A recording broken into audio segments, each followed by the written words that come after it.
Welcome to Laye&Lucy TV. I'm Lucy. I'm Shakur. The war on Iran has been going on now for 38 days since 28th of February, and we don't know how long this war will continue. This war is damaging a global economy and infrastructure in the Middle East and as well. So we don't know if NATO will join in this war to make it much more global war, or they will avoid joining it. Lucy, what do you think about this? Well, I'm not so sure what will happen because you see, Trump went there without strategy. He's just pulled into this war, and it has no end. And as we spoke the other time in our last episode, we agreed that this is an illegal invasion. This is an illegal attack on Iran. I don't know if you also agree that, but on my side, that is, I believe this is an illegal war. I agree. This is illegal war. This is an illegal war, and it's not justified. How it turns out, I think we'll just have to look at how the things are going and probably try to read the tea, and as the English say, to speculate just what may happen. First of all, we see new actors are coming in. We've seen the Yemeni Houthis have joined. We also have the Hezbollah against US. The allies of Iran, the Yemeni and the Lebanon, though Lebanon came in quite early, the Yemeni are the ones who have come just in as of last week. The war may suck in more and more people, and I still maintain that we are still on the onset of the World War III. Although, if we were to distinguish between the other world wars, 1 and 2, and probably speculate about the World War III, what may be different is the stakes. So you see, Russia is already embroiled in a war with Ukraine, and so far it has been going on for a while, and it has stretched its financial muscle really thin. The current conflict may be a bit beneficial to Russia in the sense that you saw a week ago or so, the US eased the sanctions they had on Russia with regards to fuel. So the benefit would be that as the fuel or the crude oil price rises, Russia will cash in on that. If it is able to sell fuel to other buyers at that high price, it will cash in, meaning that that may contribute to building its financial reserves, which were diminishing because of the ongoing Ukraine war. So that is one of the benefits. The other issue I would also want to look at is, of course, I'm looking at these countries which had big stake, especially in the World War. Look at China. China may not be able or may be hesitant in joining in the war in the sense that, it gains a lot from Iran. China was the biggest buyer of crude oil from Iran, and the fact that the Strait of Hormuz is still blockaded and the oil is not being transported, the bought oil is not being transported to China, it means that also China is suffering because they need oil for different things that need energy, especially in their industries. So that will be one of the reasons why it doesn't want to join. But of course, there's been murmurs here and there that China is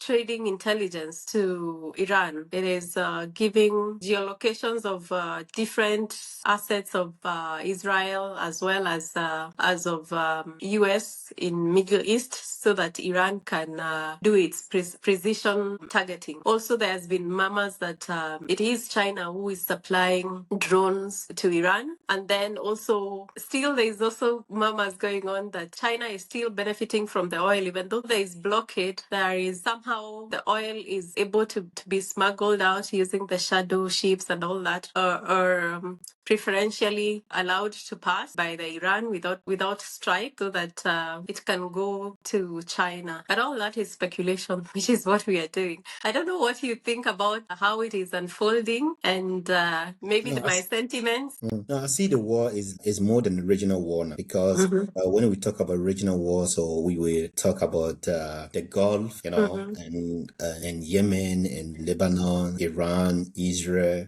all these are in the same region. But the war is much more larger than a single region, you know, because the war is globalized, you know, and that means we are connected Yeah. through trade and a lot of other things. Yeah. So the war that is happening now, ongoing war in Iran, is affecting the whole globe, from Africa to Asia to South America, even North America, and also in Europe as well. Like recently, we saw Italian Prime Minister visiting Middle East. They are depending mostly on the gas from the Middle East. So I see the war that that is much bigger than a region, and I can see also that more country may be involved, as already stated. We see like Turkey is part of NATO. So actually, per now, NATO is not participating, but there's a rumor that NATO is sharing intelligence with the US, and then NATO General Secretary Mark Rutte have said that they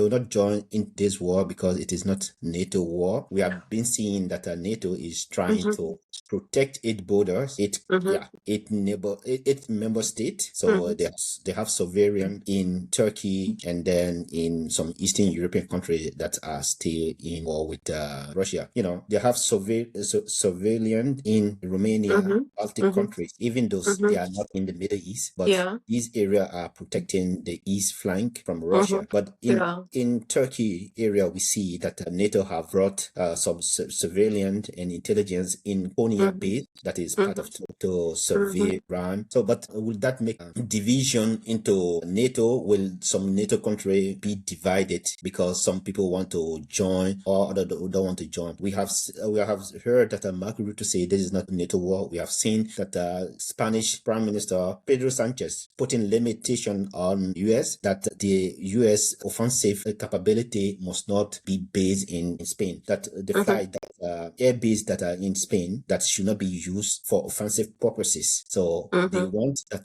their air bases should be used not on offensive. So that is how my take is. You know, the war is general, is more than one region, and it is global, economically and financially. Even though the bombing is not happening in some other region, but all of them are involved. So the question I will ask you also will be if this war may, you know, lead to division in a NATO. For me, I think one of the issues which has frustrated Trump to the extent of in going so low to personally attack various leaders in Europe, especially Macron was personally attacked, and I felt that is a blow below the belt. Anyway, what has angered the US or Trump specifically is because on one hand, he's trying to exert his might. On one hand, he says, no, you countries of NATO really rely on us. We are the mightiest country in the world. And then he goes and starts attacking Iran, thinking that it's an in and out touch and go business. And then we are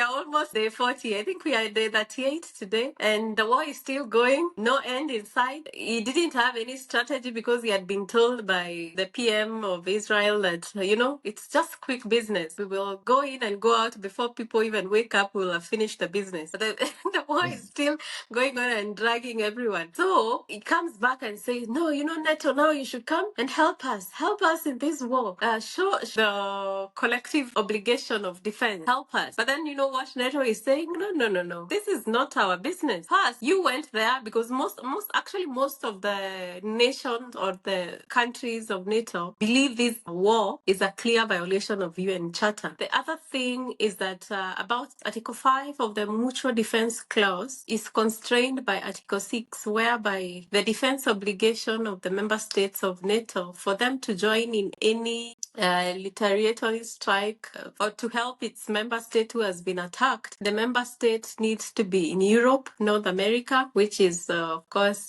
Canada and the US, the islands and vessels which are represented by those the member countries and are above the Tropic of Cancer. So you find that there is a geographical limitation in the sense that the NATO members cannot just start striking the Middle East or aiding Israel, which is also outside the NATO alliance. So unless now the member states decide to edit or add, include an additional clause that gives more geographical or removes the geographical limitations, that's when it will probably be legally sound for them to join in this. But then also the way you say it, that Mark Rutte said that NATO will not involve itself as a collective entity to join US in its unjustified war. And of course, we have already seen the sentiments of different leaders in Europe who are also member states of NATO making statements against joining this war. Also, you've seen also the sentiments of Macron, who went out and said it's actually a clear violation, so they will not join in this reckless war. France will not join in the reckless war of the US. But at the same breath, you find that France is giving assistance to the US in terms of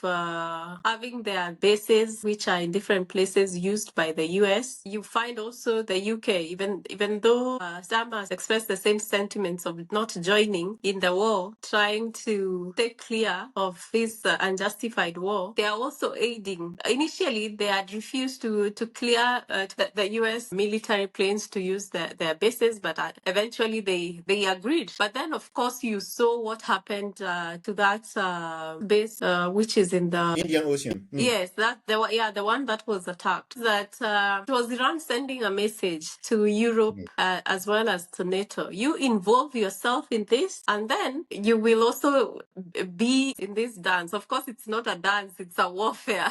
And then I think also the European Union, as well as the other NATO members, they really want to stay clear of this because they have seen the economic toll that this war is bringing globally, and they also want to protect their citizens in the sense that this war has become so indiscriminate. It is not following the rules of law. Like now you see civilians are becoming targets, civilian property is being destroyed, everything. So if these NATO members, who are mainly European countries, make that decision, outright decision to involve themselves, then this war will enlarge. The European countries, they may not be able to protect their citizenry, to protect their infrastructure, to protect other things. So they are just staying clear just to protect their countries as well as their people. That's my thoughts. And also I think they're also sending a message to Trump, although not very outright, that the US, because he represents the US as well as the PM of Israel, they have actively been destroying liberal rules of law which have been in place. And I think this Iran war is a test on whether this international rules system will continue to exist, or whether everyone now will be doing what they want. But you've seen the sentiments of the US. They're saying it's the law of the jungle. That says a lot. I think the same thing here, because when there's no respect for the human right, no respect for rule and law of conduct of war, so, and there's no respect for multilateral organizations, the rule of United Nations articles that that tell countries don't attack another countries. So when all of these laws and rule are disrespected, so there's no need to tell people that we still living in the jungle in before 18th century. So another thing I can add here is this is one of the most unpopular war in United States history, because if you see the population of it's like 50% of population don't even vote Trump policy, and then his main base is in MAGA. The thing most of MAGA supporter don't like where it's going, because it's taking a lot of resources from American American people, because they have to relocate most of their defensive measure from Southeast Asia, for example, from Taiwan, other area to the Middle East, from other region to the Middle East, and then this war costing a lot of money. I think B-2 bomber, so they're using billion to use it. So on top of that, I see also there's a division in Europe, and that is true, because you will not tell me that Turkey will allow US to attack Iran from Turkey, and we know there are a lot of Turkey-speaking people that live in Iran, and they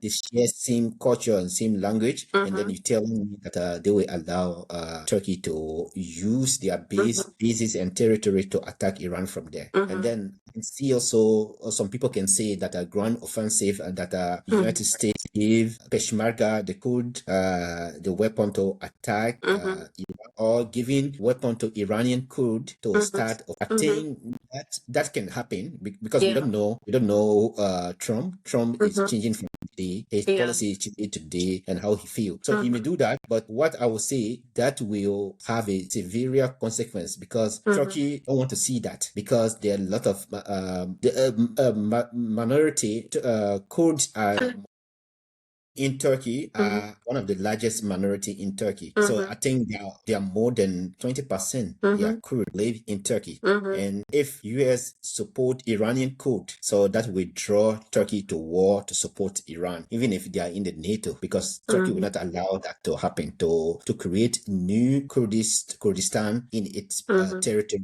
or in its border. When we come to Europe, Europe is an old power, old power. They used to dominate the whole war, but now they don't have that power. The population of European country are diminishing, are going down, and at the same time, the economic of European country are not like they used to be before. So, and then most of European citizens, they want peace. They want peace. They want their money not to be spending in military actions, but in welfare, in creating jobs and other things. So their unpopularity to this war is growing day by day. So, and then if some country, if some country try to be drawn into this war, so it may lead to a political unrest in that same country.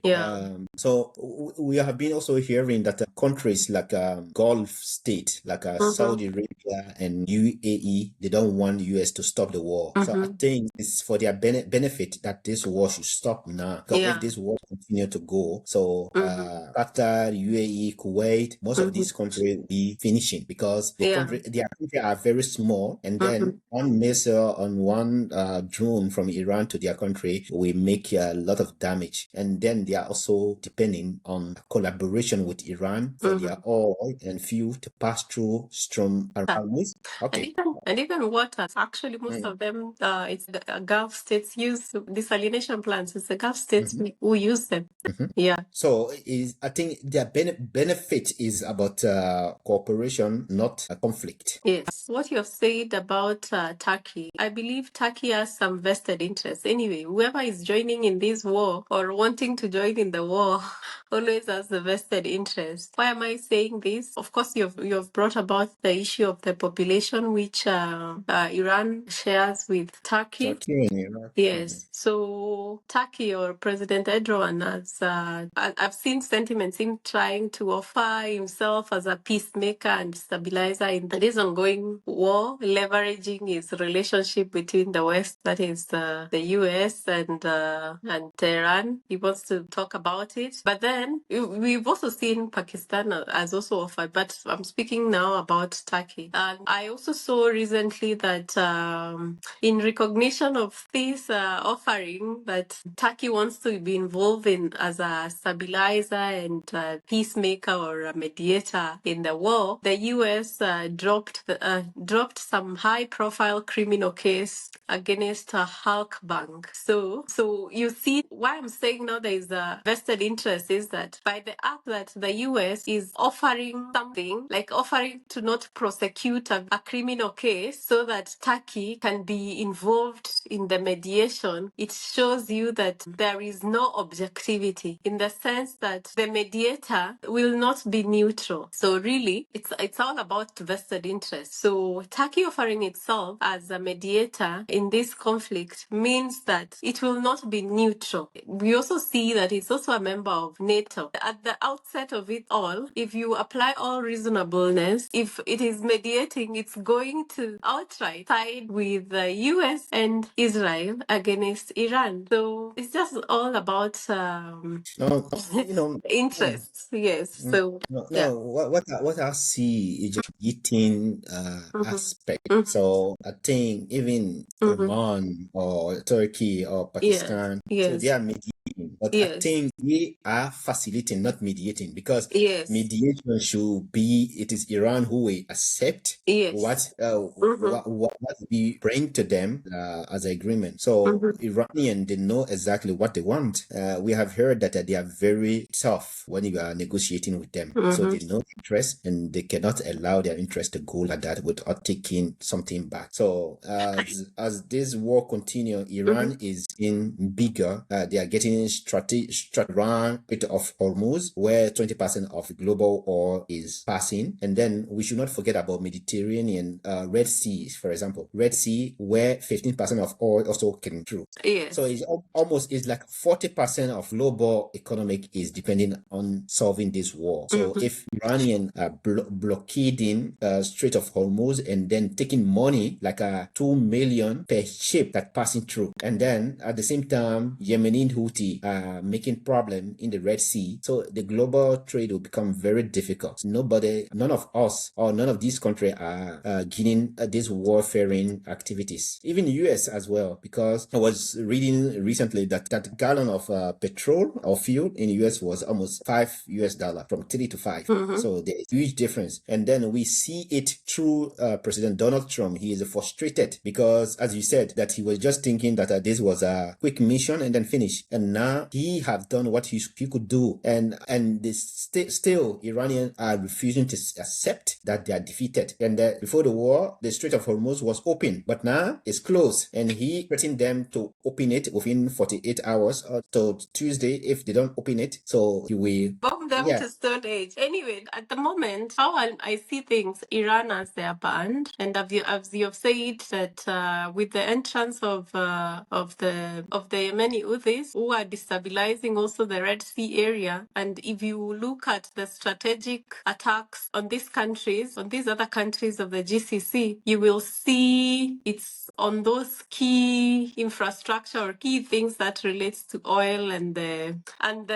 destabilization of global economy. The thing is that while this is happening and while the Strait of Hormuz is closed, one of the arguments which Iran is saying is that this war we were negotiating, but the people who started attacking us, they decided to attack when we were almost getting to the conclusion of the negotiation. We're getting to the solution. The other thing is that there is no trust anymore because you can see the confused messaging where the US is saying that we are negotiating with this and that and the other, but the Iranian government or representatives of the government are saying no, there is no negotiation which we are having with the US. So the thing is that the trust was lost, and it was lost the moment that first bomb landed in Iran. The moment the US decided to pull the rug of the ongoing negotiation beneath the feet of Iran. We've seen what they have done, and he's outright there saying that one of the things we want regime change. The other thing is that we want to take the oil. The other thing with using the very many expletives from our sitting president says that he's going to bomb the living hell out of a country, and in the same breath admitting that he's ready to commit all the war crime. But anyway, I think his moral compass was broken long time ago. Anyway, this war, I don't know how it will go, but I think it will not go well for US. It is in the best interest of US to just take the humble pie and decide decide to just call it quits and probably start a fresh negotiation. And it's also in the best interest of everyone else in the world that this nonsensical war stops, because it's affecting everyone. Because those who don't have the voice to speak, who are affected because of this economic up and down, are many. Yeah, exactly. That is true. Some days ago in Norway, I think the parliament has to issue a decree to reduce the fuel, price, the price of fuel. And then we have seen that the same thing in some Asian country where they were so smart that those who must go to work can go to work, others have to work from home. So this war is not like other wars that we have seen. This is about oil, as President Trump he himself saying. This is about trading route, and this is about ancient empire, Persia, and so that's always living. Iran is from Persia, and Persia have had its empire over a lot of generation or century ago. So they are well-educated people, and they know exactly what they really want. So if President Trump saying that he will send them back to Stone Age, so I will argue that Iran was there during that Stone Age, so they were having they were having some political talk, diplomacy. US was not existing at that time. US was not existing. Anyway, so if we can conclude this episode with two war, what do you say? I think this conflict is not merely a regional war, but it is a definitive conflict in the post Cold War era, and it is shaking the institutions of liberal democracy. It is shaking the global political economy, and I really don't know how it will end, but I hope that it ends soon and Iran finds peace, because it needs peace. Yeah, I see almost the same thing, but what is very important here now is just like to control war in the Middle East. We just need to function for Gaza, what is going on in Gaza, and then we need to find solution for Israel and Lebanese border. So it is very important. It should not be a new occasion in Lebanese soil, and then peace is achievable when leaders sit down, meet, and talk about the peace, and then the peace is signed and everybody is satisfied. So, but so long the conflict in Gaza, and Palestinian issue is not solved, so that is also a problem that includes this war, because that is underlying problem in this war here. The war will still continue until the people can find a good deal. So the way Trump was having upper hand when he was negotiating is no longer like that, because Iranians have shown to him that he is powerful. You are the most powerful country in the world, but we can make your life difficult. Or if you want to take your interest, so recognize our interest as well. If you recognize our interest and respect our interest, so we can live side by side. So Europe will not join this war, but if it continues, some of them may join it. Then it will bring division in the European defense system, and then maybe it will be like a jungle society. Everybody for yourself and God for all. Yes. So if you've liked our discussion today, we urge you to subscribe, like, share, and leave us a comment. Thank you.